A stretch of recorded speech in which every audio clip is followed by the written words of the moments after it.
Hello everyone, welcome back to another session of Dark Souls PvP. I'm back with another Battle of the Uploaders Xbox Edition. Now this time we have WaRcHiLdv1 right here, and off to the side of course we've got his Prime Death on Metalhead. Now WaRcHiLd, him and I, we ran into each other quite a while back. It was right around the time I first started uploading and we actually appeared in each other's videos, and it was pretty cool. So getting back together with him after so long, man, it's a good feeling. It was really great. Now, he's always in the burg. And, you know, with everything that's been going on through these past few weeks, few months in the burg and everyone complaining, he has stayed through it all, hosting through it all. And that is awesome. Now, I've actually seen comments from people on multiple channels whenever someone's talking about the burg, complaining in a video about it. I've actually seen comments saying how people will stay out of the burg unless he is online. So that's a pretty awesome compliment in my opinion. I mean, people avoiding the entire area of the game unless someone certain is online, that's pretty cool. So yeah, that's just my little take on that. And right there you can see I should have just stayed behind my shield and poked at him one last time instead of trying to go for that R2. Oh well. These fights actually, they were a bit rough for me. I was sick the night before, and that was the night that I first got back home after a 5 or 6 day break from Dark Souls. So it was a bit of a rough time for me. And right there you can see some nice little partisan action. All that fun stuff. Love the weapon. So great. Doing those little switches between the winged spear and the partisan mid-fight. Yeah. Love it. Anyway, I was having a bit of a rough time. Aside from the fact that he's a really good player, I had literally just got back into it. Got back into playing, and it was not the best idea. Not one of my better ideas to fight him when I had just sort of gotten back into it. My head was finally not fuzzy anymore. So, that aside, I think that we are going to have to do this again once I'm a bit more warmed up with the game and not coming off of a break. But either way, it was really fun, and there were some great matches, and he's really a great player. And actually, I can't believe I haven't said it yet. If you haven't seen his channel, go check it out. He puts up a video like every single day. I mean, I wish I could do that. I really do. I really wish I could upload as often as he does, and that's pretty impressive that he uploads so often, and they're good videos too, so check it out if you have nothing to do. There's guaranteed to be one pretty much every single day. I mean, you can't go wrong with that. Always have fresh content. It's always great matches. I mean, can't go wrong. Just can't go wrong. So, like I was saying, was kind of off, and I couldn't decide which weapons I wanted to use. I kept switching things up, and I just couldn't get in the right rhythm with it. I don't know why or what it was. I just couldn't get in the rhythm of it. It was, I don't know.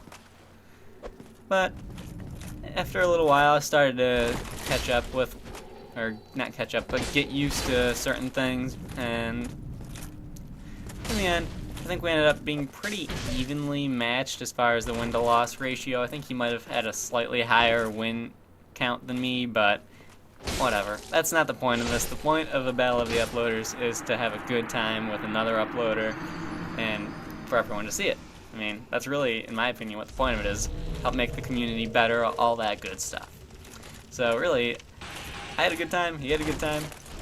I don't care what the win-loss ratio was. I mean, I know some people have commented on previous Battle of the Uploaders videos I've had and asked about that sort of stuff, so I'm just clarifying that right now. I don't care what the win-loss ratio is. I play this game for a good time, not to win every single match. I mean, I think that's fairly obvious I think that's fairly obvious. Everyone kind of knows that. I mean, I like to challenge myself, and actually, as WaRcHiLdv1 said, I have a habit of saying, don't go easy on me. And man, he is right.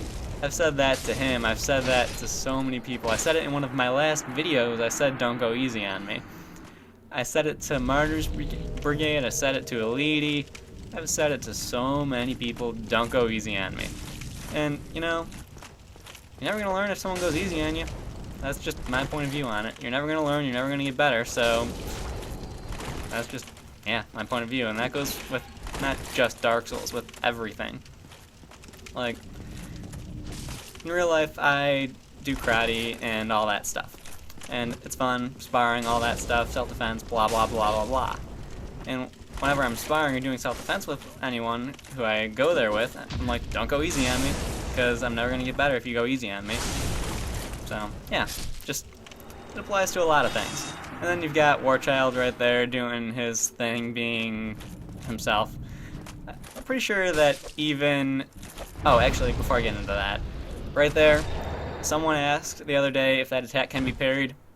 I answered you, and I showed you just then. There you go. And I flattened him, and I got him with the wake-up backstab because I'm mean.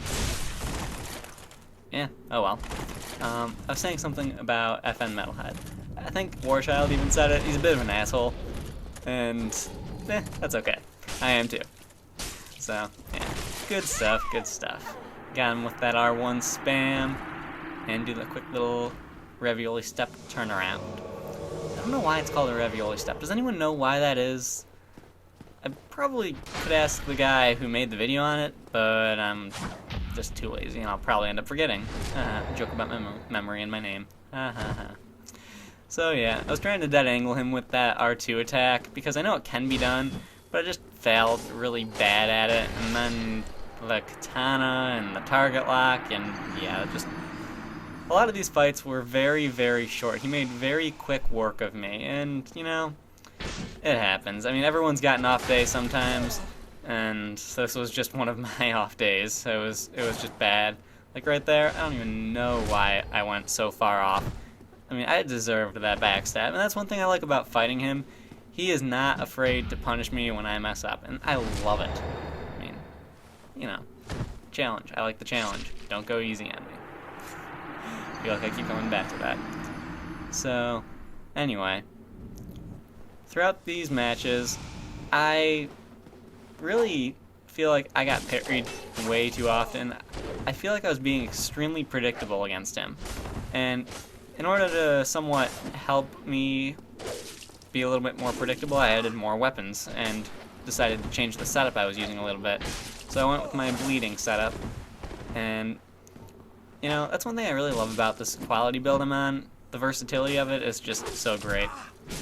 And really, I don't remember exactly what build he was on. I know he said that he was on a mage build that never uses castings, and then he switched off to another build, and I don't remember what the difference between the two is, because they seem pretty much the same to me.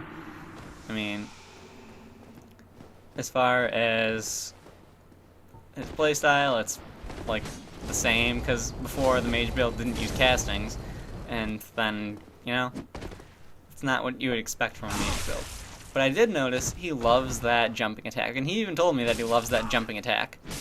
So, you know, it's a really powerful attack, and it's really easy to punish if you know it's coming, which I did not know it was coming right then. I was expecting an R1. Oops. Oops.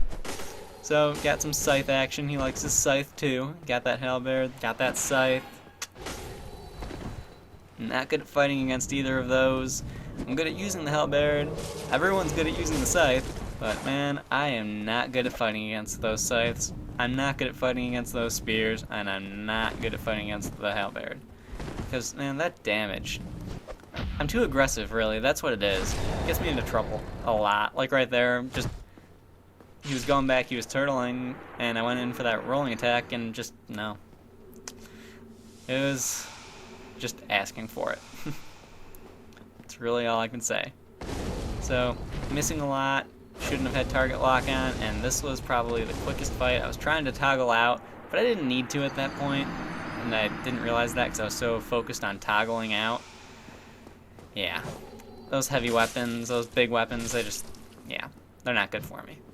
So, recently I ran into someone who was using a Black Knight Great Axe, and they were doing something strange with it.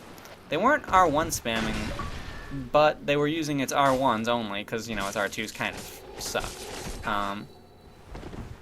When you're using a Black Knight Great Axe, it's really hard to fight against a person who plays defensively with it.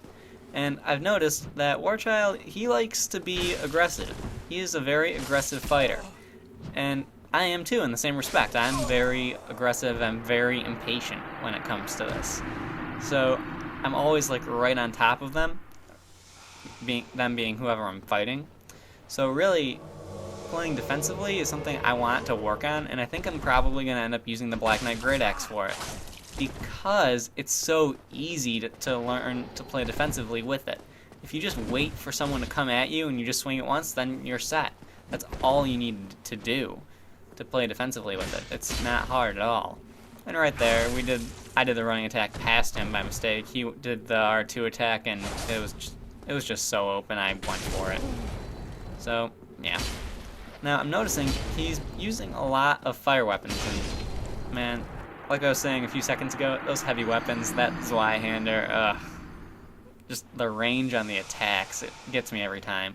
Those R2s, I don't know why, I just don't know why.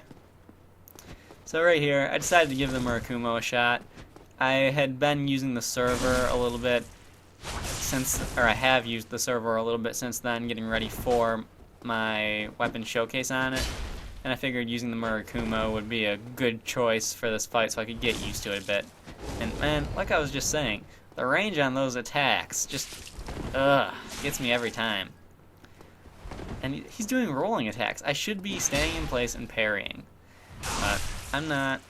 And I got a backstab on him right there. And there's a kill. Yay. So getting right back into it, I decided to put on a heavy weapon too, so I went with the greatsword as long as he was using the Zweihander. And I think he actually, no, he's still using the Zweihander. Never mind. I thought he switched off for this fight. I don't think he ever did. So, one thing I really do like about my build, I'm pretty sure I've gone over it before, but my ability to just change the setups I use is so incredibly great. Like, I'm able to flip with anything that is 6 weight or less. I'm able to fast roll with anything up to 16 or 17 weight because of Havel's ring. It's just a matter of switching off rings, and that for either of those I'll have 53 poise exactly. So I just love the way it's set up. Just love it. I'm not exactly sure how much poise he has. I'm thinking, I know he's got at least 53. I'm seeing the Giant's helmet, gauntlets, and can't tell what leggings those are. I think they might be Eastern leggings. So I think he's got 53 poise. I mean, I don't see why he wouldn't. I'm not staggering him that easily, so he's got to have at least 53. Can't tell what leggings those are, though. Maybe they are the Giants? Maybe Katarina, I can't tell. Either way, he's got a good amount of poise, so it's helping him out quite a bit, and it's not making my job any easier. And man, he is just too good with those weapons. He likes to stick with the same weapons, I've noticed, and he's noticed it too, he's mentioned it. And he's been, at least he told me he has been trying to stay away from using the same weapons. He's been trying to switch it up some. So, that's good. It makes my job harder. And yeah, right here, he's got the Fury Sword, and man, I don't know what happened. There was some pretty decent lag on that hit. I don't know what was up with that. And this sword, I never fight this thing. The only time I have fought this thing in the past, the only time I fought against the Fury Sword this year, actually, was when I fought against Martyr's Brigade, and I gave him one to use against me, and he destroyed me with it, and against him. And, you know, it's a really good weapon. I don't know why I'm not seeing it more often anymore. It's really got good potential for... It's just really got good damage potential. That's really the only way I could say it. It's just incredible. And right there, I should have gone with a regular R1 instead of an R2. I was thinking I might be able to catch him with it, but Great Axe, it's best to just use the R1s instead of the R2. But yeah, it happens. And right there. Probably could have gotten away with an R1. Oh well. Bit telegraphed. And, you know, this thing, the Fury Sword stuns on the second hit, I think it is? Or the third? I don't know. Either way, when two-handing it, it is good. It's a really dangerous weapon, and it's really, at least I underestimate it. I'm not sure how many other people do, but I underestimate it. I don't know what it is or why, but I think I might actually have to break it out sometime and use it myself, so I can, you know, learn it a bit better. And really, in my opinion, the best way to learn how to fight against a weapon is to use it yourself, which is why I'm using the reinforced club right now, because I fought someone the other day with it and I was just stun locked into oblivion. It was not a good time. So I figured, you know, I'd give it a shot, see what I could do with it. And if I remember correctly, he was confused as to why I was using the reinforced club until I stun locked him with it. So yeah, that was pretty fun. Anyway, go check out his channel. It's WaRcHiLdv1. There's some weird capitalization stuff in there. I'm not exactly sure what it was. I don't remember. Probably some numbers too, other than the one. I don't remember exactly how it's spelled. Just type in WaRcHiLdv1, you'll find it. I'll put a link in the description. Don't worry about that, actually. Anyway, make sure you go check out his channel because he's pretty awesome. He is an awesome player, so on and so forth. This is the last fight of the video. I hope you enjoyed, and I'll see you next time.